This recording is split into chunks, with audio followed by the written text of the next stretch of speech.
Slides మీతో పాటు ఇది రికార్డింగ్ అవుతుంది.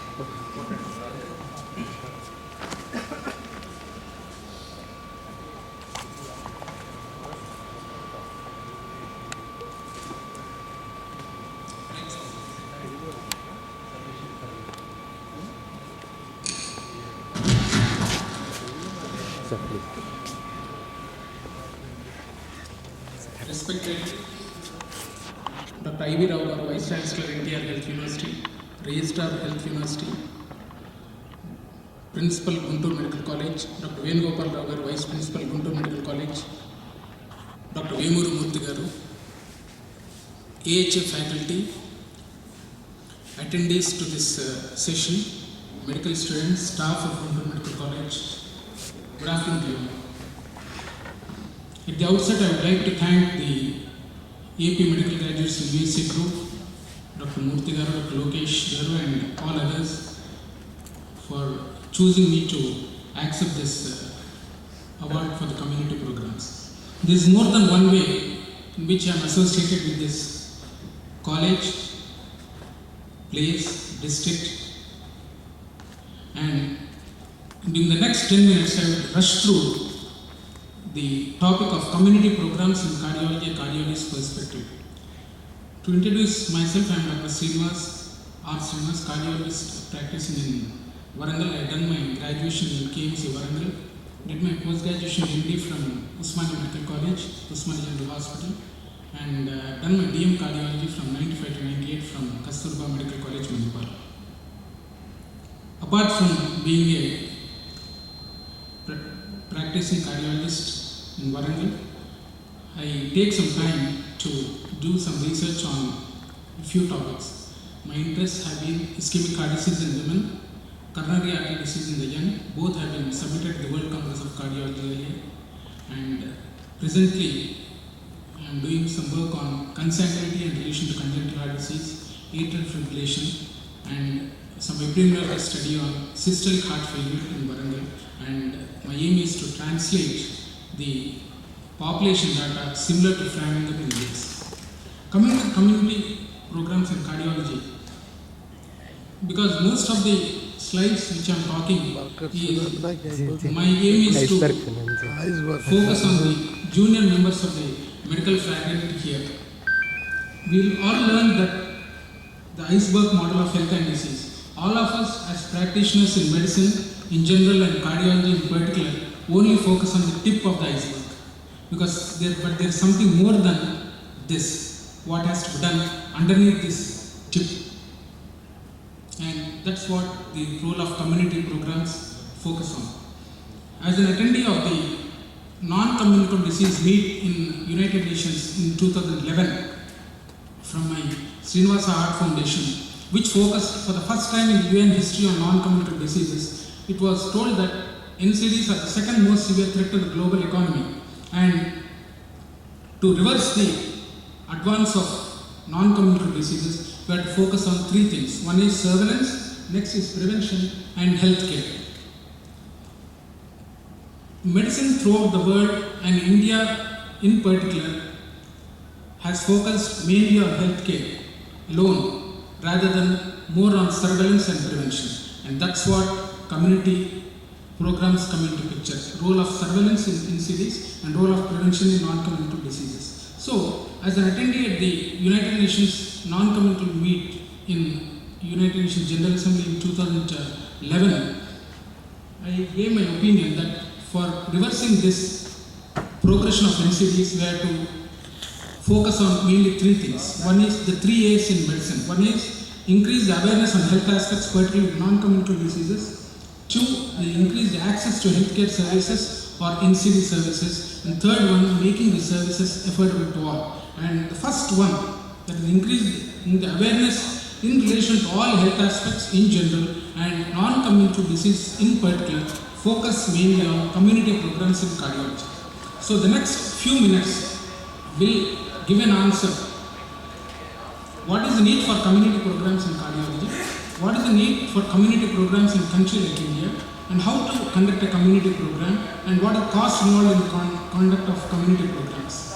Now, as far as the 3 A's is concerned, I will be stressing only on increasing the awareness. How? Most of us feel that the role of prevention and the role of surveillance is only the role of a public health specialist. No, I disagree with that, telling that the increasing the awareness has to start from the consultation room. With a almost around 20 to 25 outpatients, around 10 or 20 echocardiograms, and then around 5 to 10 treadmills in a day, with 50 interactions with patients and their attendants in a day, almost around interacting with around 50 equal number of patients attendants. I think the consultation room forms the first place where we have to increase the awareness in relation to health and in general, and in relation to cardiology or non-communicable disease in particular. So the consultation room is the first. Next is the premises of our hospitals, whether it be a simple, small clinic, or whether it's a high volume clinic or a corporate hospital. Next is hospital premises. 2, conducting periodic lectures apart from the practice. And I have chosen the World Heart Day, which is held every year in September, the World No Tobacco Day, and I have chosen my website www.srinivasheart.org. Facebook, I formed a group what is called as Heart Savers in Facebook to increase the awareness on CPR, and the role of NGOs. Created a heart foundation what is called the Srinivas Heart Foundation. It doesn't have any funding. It is a very low cost. All my community programs are very low cost community programs, and I'm very happy to tell that though I did not get an award, there is an organization called as Procor in US, which is in Boston, I believe. Procor, and Lown is the chairman of it. I think most of you, Lown is the inventor of this defibrillator. Louis Lown Heart Hero Award. I was a finalist twice for this Louis Lown Heart Hero Award, though I did not get the award. The first one is the Know Your Heart program. Me Gunda Gurinchi Telusukondi. Know Your Heart program, which is in various ways giving awareness to lay public on heart diseases in the local language, Telugu. That is the Know Your Heart, which was a finalist in 2007.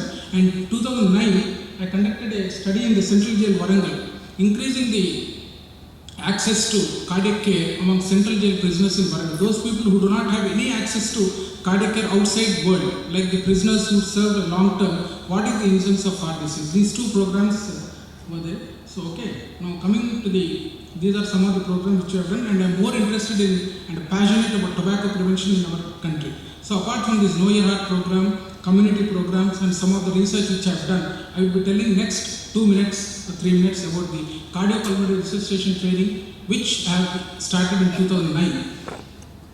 First, in 2008, most of the faculty here from US must be knowing that Tim Russert was a very famous TV showman in US. Actually, when I was browsing the net at that time, he had a sudden cardiac arrest. Tim Russert was a famous TV showman from University of Washington. While he was giving his, collecting the news and delivering his news, suddenly had a cardiac arrest in his show. They could not revive him. By the time the 911 team arrived, they found that he is no more. Okay, now there was a hue and cry at the time why Tim Russert died, such a healthy man.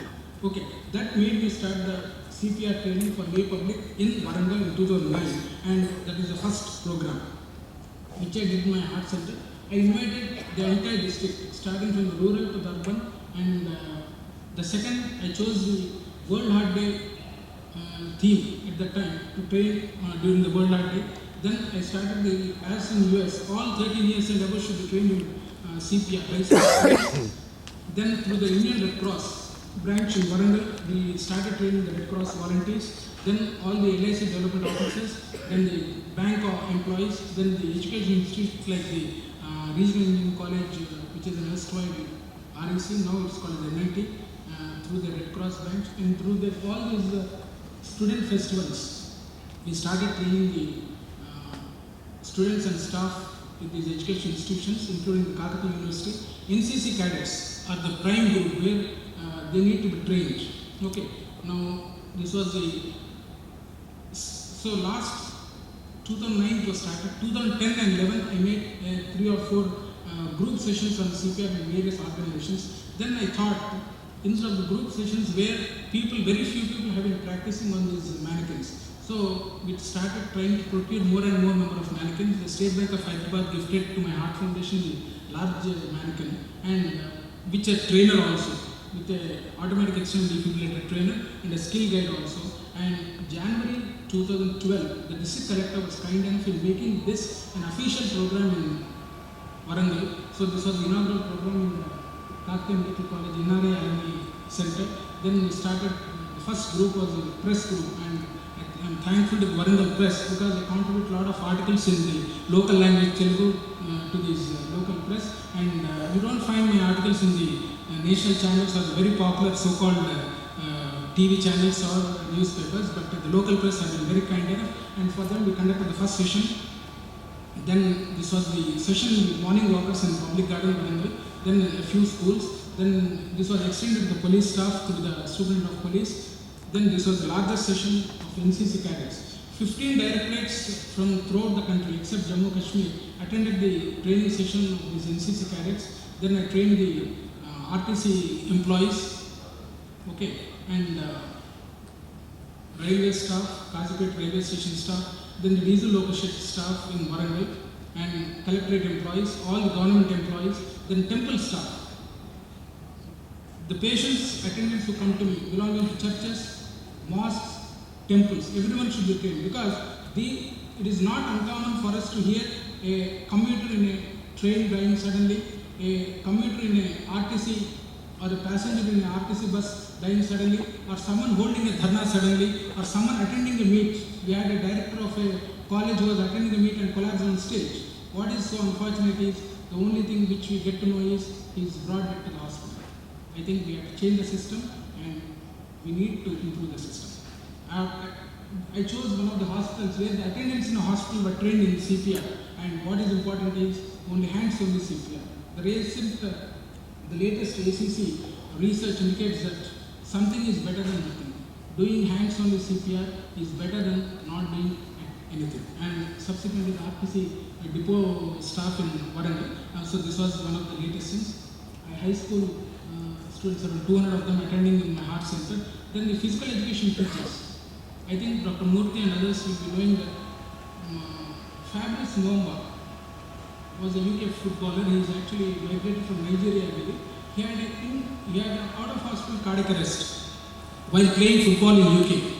And thanks to his supporters who were trained in CPR, when thousands of spectators were there, they had to give him nearly 50 to 60 shots, and he is saved, and right now he is surviving with an ICD. At the same time, in India, there was a footballer by name Venkatesh in Bangalore who could not be revived out of hospital cardiac arrest while he was playing in the stadium. And unfortunately, the system is such that there was no ambulance or not even an auto to transport him to a hospital. So with this premise in mind, I trained the physical education teachers who are attending this is not a simple lecture, this is a University Grants Commission lecture from Karthikeya University. So I trained all the physical education teachers and professors who are attending this meet so that they can take care of their cadets participating in athletes. And this was the lecture in the University Senate Hall in Karthikeya University.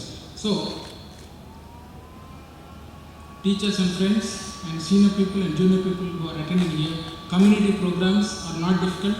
Only thing, you have to take your wives and kids' time to do a community program like this, because I do mainly these programs on my holiday only, not on working days. Only these training sessions I take some time during my clinic time in the afternoon time to do these group sessions. And ultimately, after doing the group sessions from 2009, which numbered around 25 to 30, on 12/12/12, I planned a major event in Warangal, thanks to the support of the district administration, various organizations. I planned that 100 organizations, 100 of my friends and relatives are informed about it, and from morning 6 o'clock to night 8 o'clock, to increase the awareness on CPR among the lay public and to improve the system. Starting from the morning walkers, we gave a handout written in Telugu, printed in Telugu to them, and a half-an-hour video session.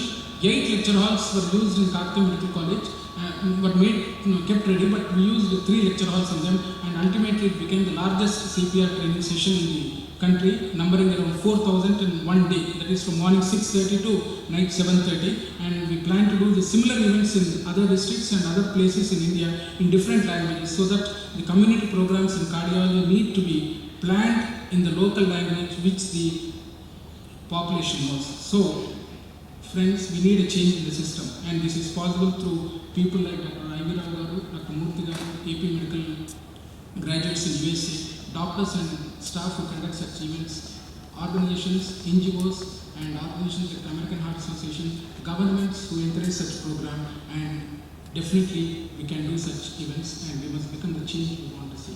I thank everyone for giving me this opportunity to present my thank you.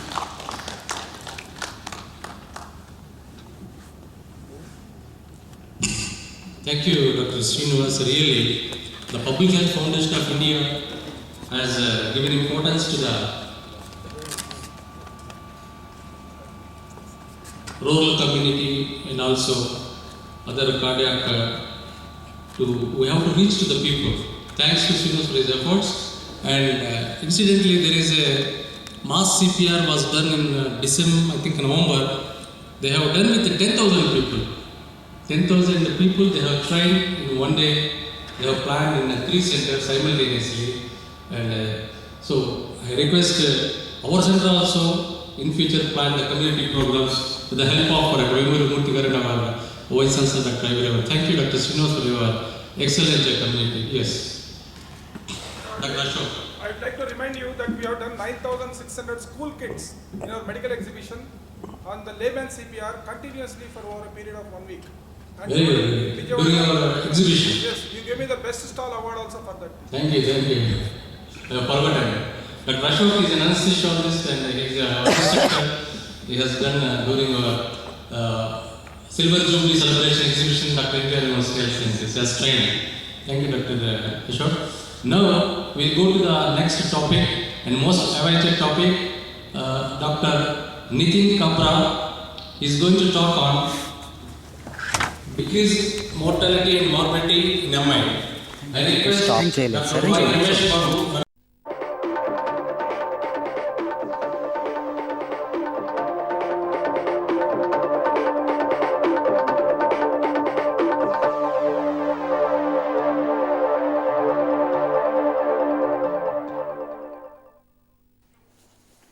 నమస్కారం.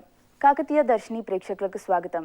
ఈ కార్యక్రమంలో doctor I Kishan Rao మరియు ఏవి అనిల్ ప్రసాద్ రచించిన లలిత గీతాలు మరియు అధిక రక్తపోటు వలన ఎదురయ్యే అనారోగ్యాలు, వాటికి తీసుకోవాల్సిన జాగ్రత్తల గురించి ప్రముఖ కార్డియాలజిస్ట్ డాక్టర్ రమక శ్రీనివాస్ గారి సూచనలు ప్రసారమవుతాయి. ముందుగా కలల నాచలి కలల నాచలి నా కనుల జాబిలి అనే లలిత గీతం చూద్దాం. పాట రచయిత ఏవి అనిల్ ప్రసాద్, స్వర కల్పన కళా ప్రవీణ్, గానం కె భాస్కర్.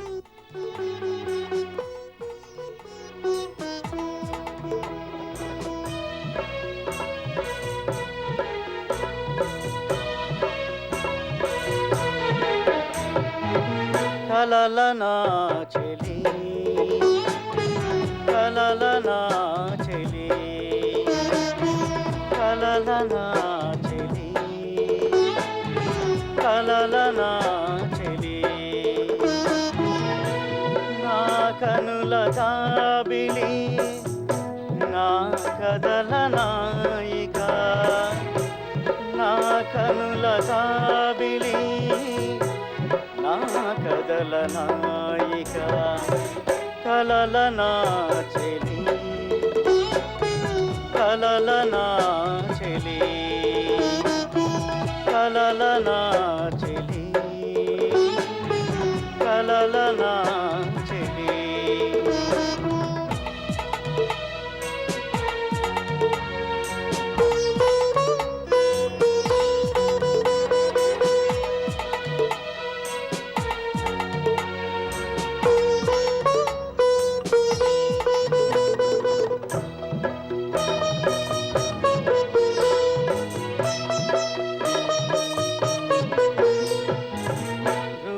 మెరుగని నీ ఊహను చిత్రమే మణిగీయనే భాష ఎరుగని నీ వలపును గీతమే మణి పాడనే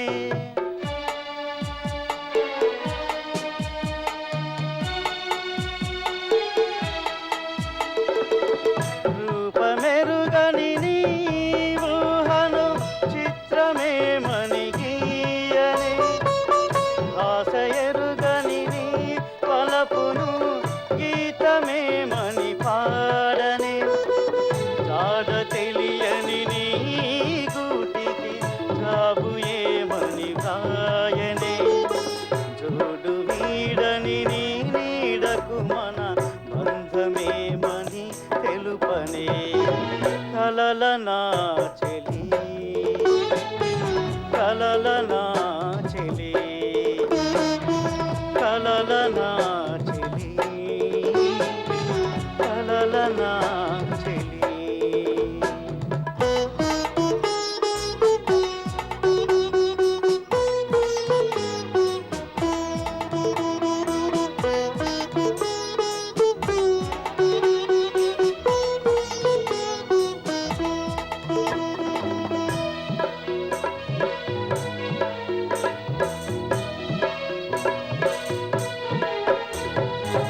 మధుపమైనే సాగి వచ్చదా పాడిపోకే మరుమల్లిక తొలి వెలుగునై తేలి వచ్చదా కరిగిపోకే నిహారిక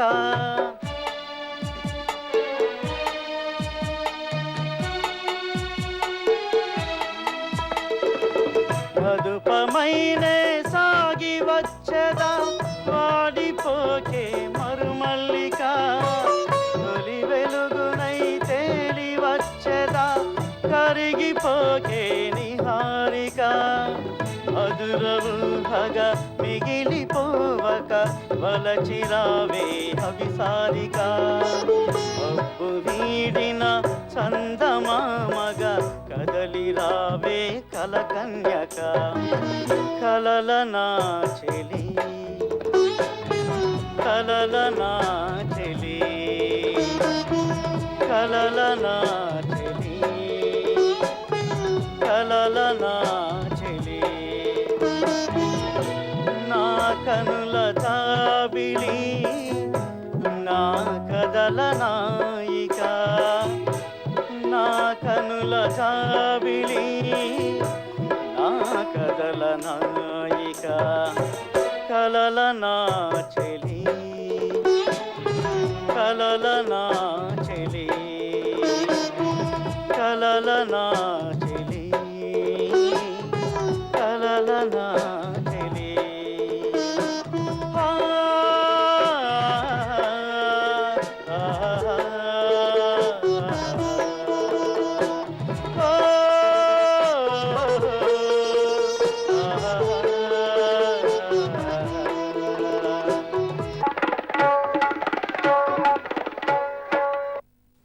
ఈ రోజుల్లో సాధారణంగా అందరి నోట హై బీపీ, అదేనండి అధిక రక్తపోటు, తద్వారా వచ్చే గుండె జబ్బుల గురించి తరచూ వింటూనే ఉన్నాం.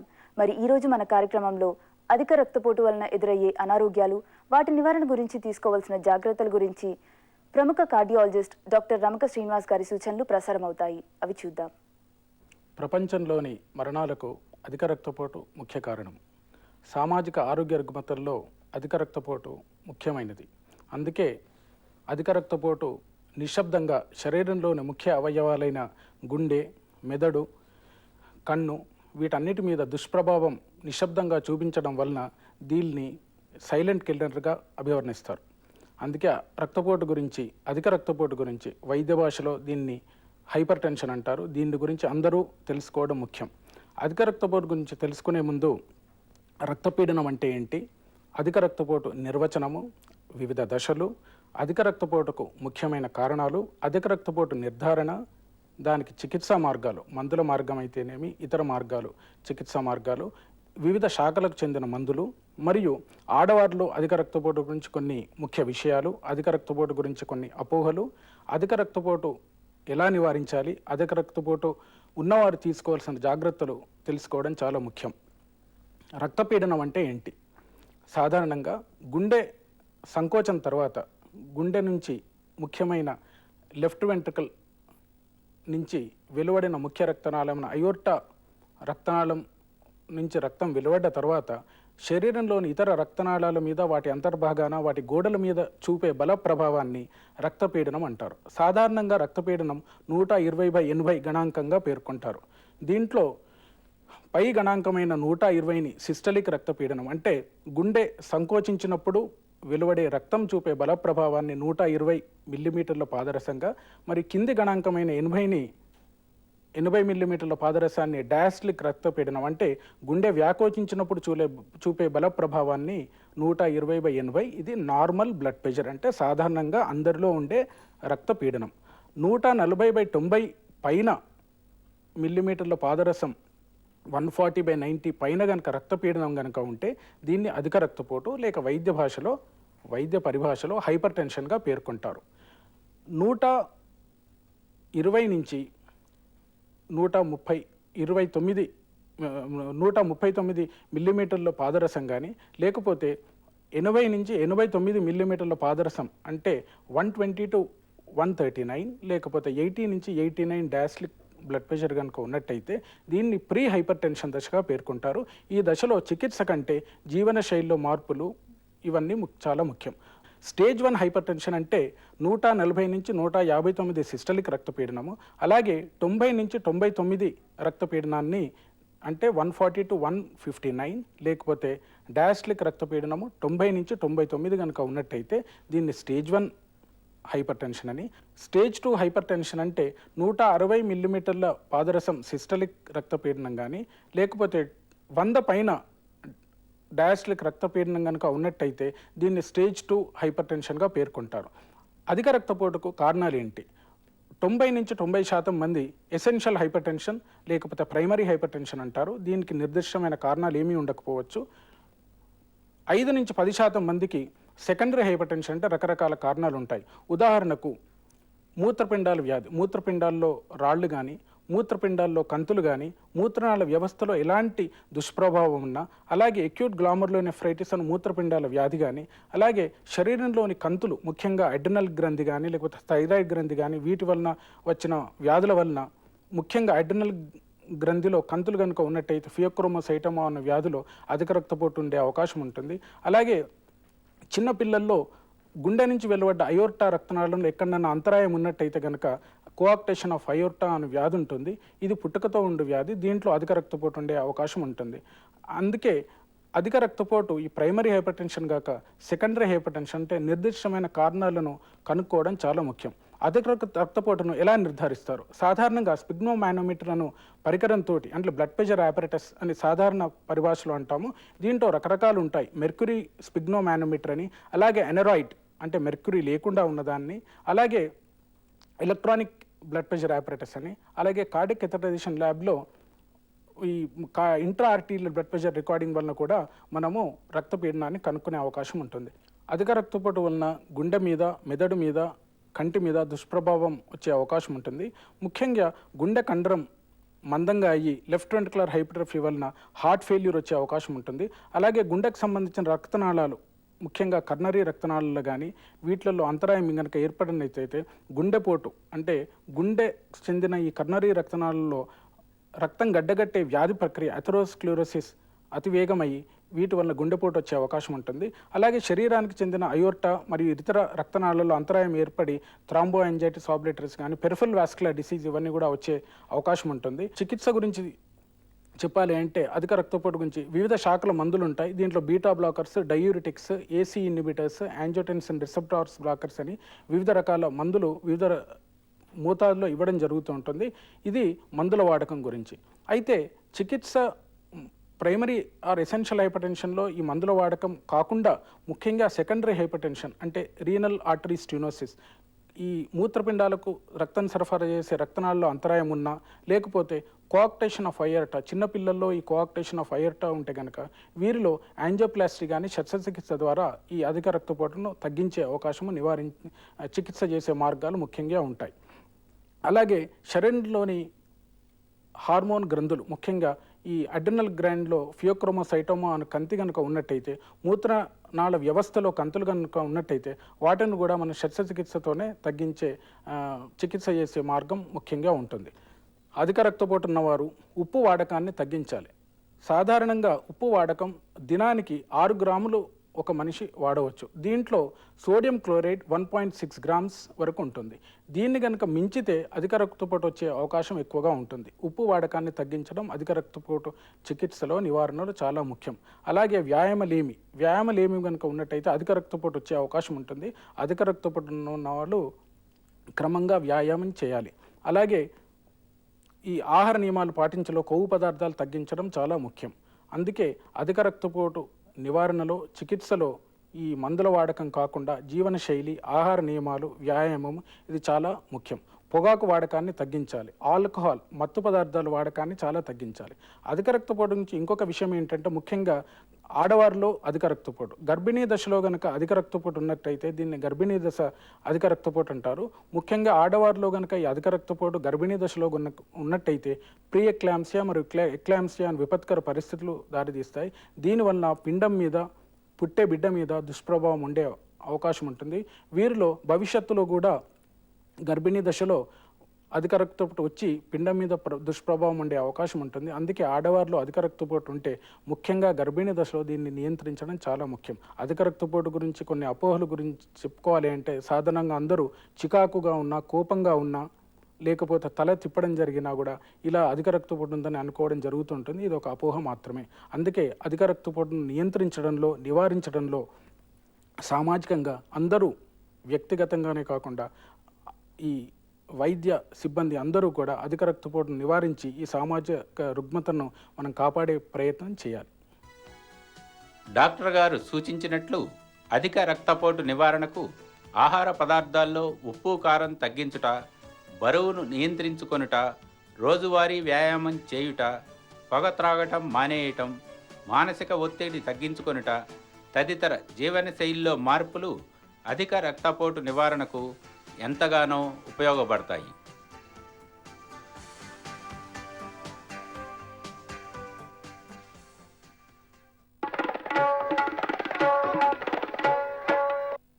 ఇప్పుడు డాక్టర్ ఐ కిషన్ రావు గారు రచించిన లలిత గీతం చూద్దాం. పాడినవారు మనోహర్ స్వామి, స్వరకల్పన కళా ప్రవీణ్.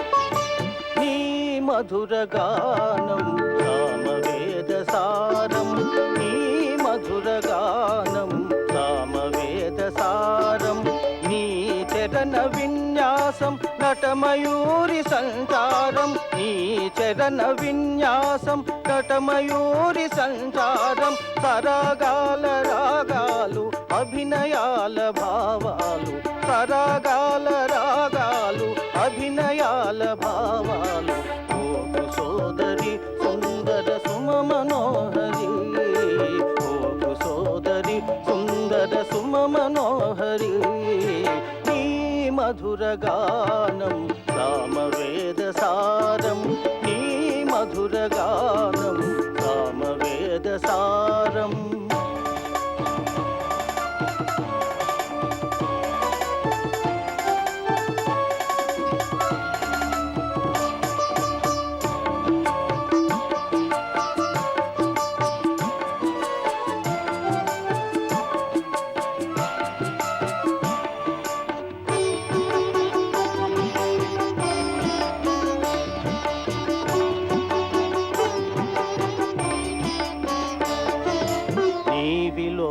కమ్మంజుల మలయగిరి సమీరం, నీ అదరం రంజిత నవ పద్మరాగమందారం,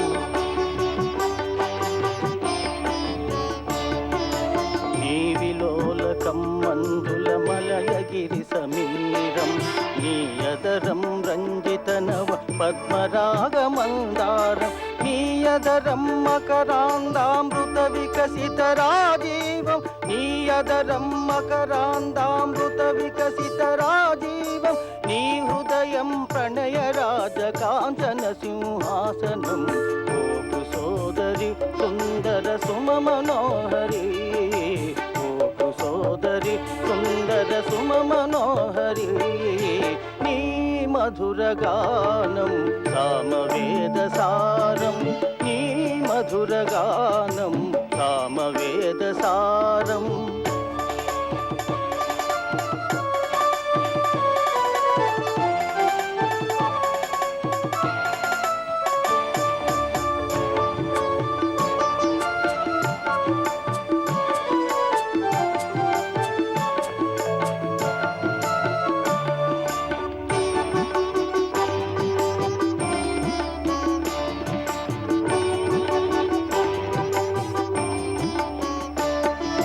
నీవరాల చేలాంచల ఛాయ చంద్రధరహారం నీ విలాసతనుబంధం హరిచందన సహవాసం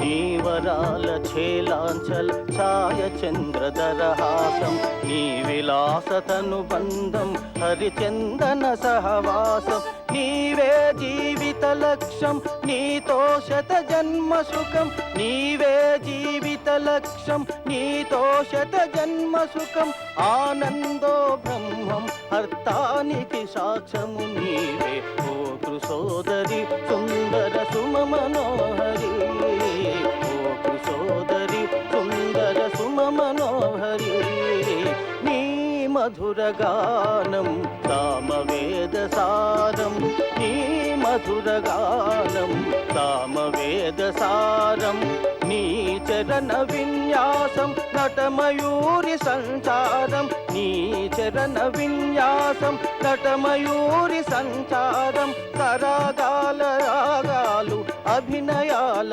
భావాలు సరాగాల రాగాలు అభినయాల భావాలు ఓ సోదరి సుందర సుమ మనోహరి ఓ సోదరి సుందర సుమ మనోహరి నీ మధుర గానం సామవేద సారం నీ మధుర గానం సామవేద సారం సామవేద సారం సామవేద సారం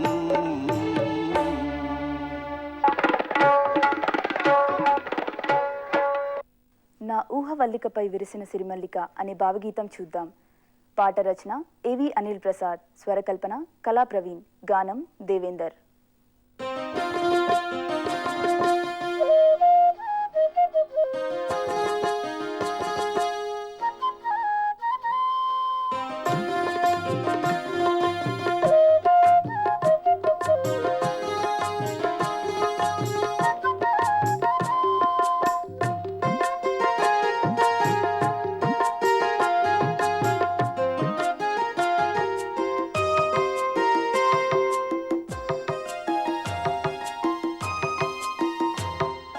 నా ఊహవల్లికపై విరిసిన సిరిమల్లిక నా భావ వేదికపై తెలిసిన నవగీతిక నా ఊహ పల్లకిపై విరిసిన సిరిమల్లిక నా భావ వేదికపై మెరిసిన నవగీతిక కదలిరా కదలిరా నా కవిత పల్లకిపై కదలిరా కదలిరా నా కవిత పల్లకిపై పలచిరా పలచిరా నా కావ్య కన్యకవై నా ఊహవల్లికపై విరిసిన సిరిమల్లిక నా భావ వేదికపై మెరిసిన నవగీతిక నా ఊహవల్లికపై విరిసిన సిరిమల్లిక నా భావ వేదికపై మెరిసిన నవగీతిక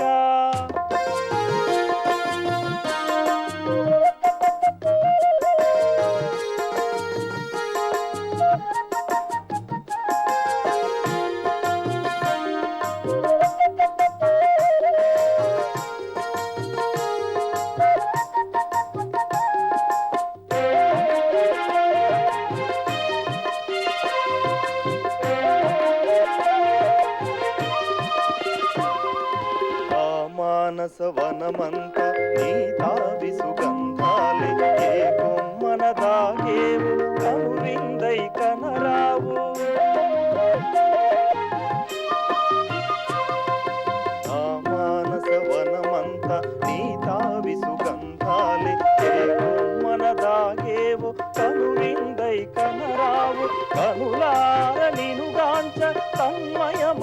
తపించ కనులార నినుగాంచ తన్మయమై తపించ కరుణింతు కవనమై నా ఎదని వేదనై నా ఊహవల్లికపై విరిసిన సిరిమల్లిక నా భావ వేదికపై మెరిసిన నవగీతిక నా ఊహవల్లికపై విరిసిన సిరిమల్లిక నా భావ వేదికపై మెరిసిన నవగీతిక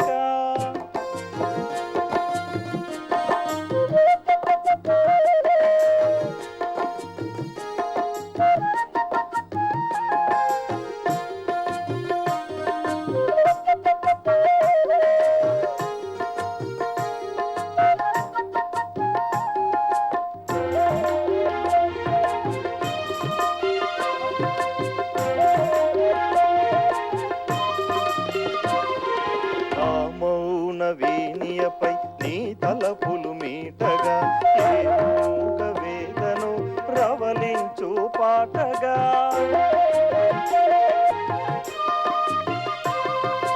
ఆ మౌన వీణియపై నీ తలపులు మీటగా ఏ మూగ వేదను రవలించు పాటగా పల్లవి పదగతిలో నర్తించు చరణాల పల్లవి పదగతిలో నర్తించు చరణాల కోయలొలుకు రాగినివై నా భావరూపినివై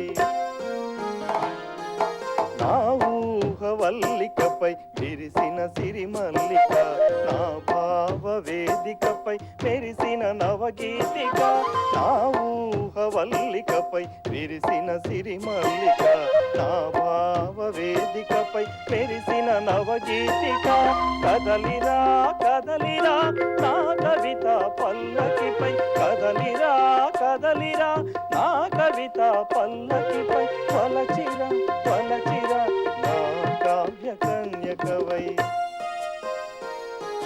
నా ఊహవల్లికపై విరిసిన సిరిమల్లిక నా భావ వేదికపై మెరిసిన నవగీతిక నా ఊహవల్లికపై విరిసిన సిరిమల్లిక నా భావ వేదికపై మెరిసిన నవగీతిక. మా కార్యక్రమంపై మీ అభిప్రాయాలు తెలపవలసిన చిరునామా డైరెక్టర్ దూరదర్శన్ కేంద్రం విద్యారణ్యపురి వరంగల్ 506009. నమస్కారం.